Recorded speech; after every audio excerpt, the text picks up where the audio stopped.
I was volunteering at the shelter back in 2007, there was a few gals that also volunteered at the city shelter, Arlington Animal Services, and they were FOS members, and one of them became a good friend of mine and asked me to come to a FOS meeting.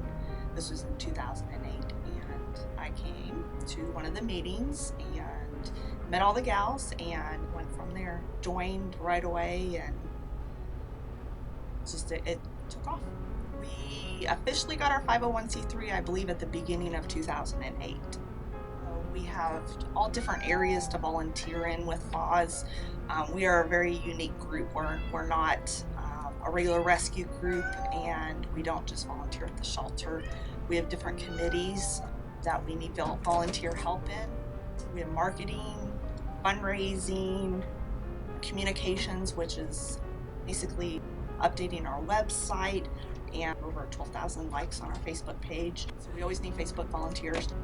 And then starting this year in 2014, we opened our FOS Snip and Tip Clinic, which we are very active in TNR, which is Trap, Neuter, Return. So that's one of the other committees. We need volunteers to go out and do the trapping of the kitties. We need help at the actual clinic, cleaning and feeding the kitties, and going out and meeting the community and the education behind it.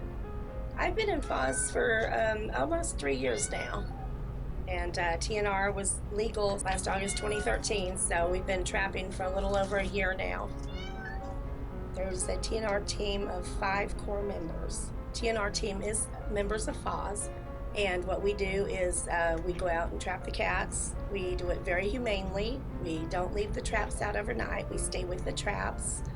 We also cover the traps. We make sure there's newspaper in the bottom so the cats are comfortable, and we remove the cats that night. So we never leave any traps out overnight. We've worked with several rescue groups. Our clinic is not open to the public yet, so behind the scenes we do work with other rescue groups that if they're needing help with their TNR kitties, or vetting if we have the room slots open, then we work them in our vetting, which is 3 times a week.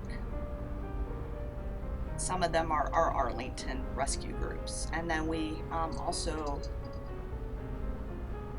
work with the Arlington Feral Cat Coalition as well. They are strictly a TNR group, so we work closely with them. And of course, the number one group that we work with is the shelter. One of the goals that we have is to decrease the cat intake at the shelter. And then one of our main goals working with the shelter is to increase the live release rate going out of the shelter. And when an injured or sick cat does come into our clinic, we don't release them until they're all better and all healed up, and then we take the cat back to the caretaker or release them back to the community where they came from. We have all different members from all over the Metroplex. They don't just live in Arlington. We have all ages in our group, from teenagers and kids that help with their parents all the way to the elderly. We are a nonprofit, so we run on donations.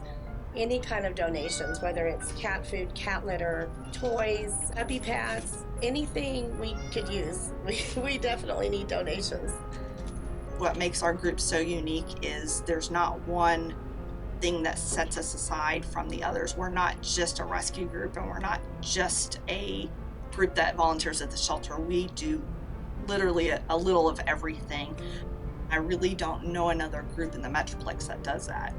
There's a huge difference just in a year that is made, especially with the TNR work that FOS has done out there.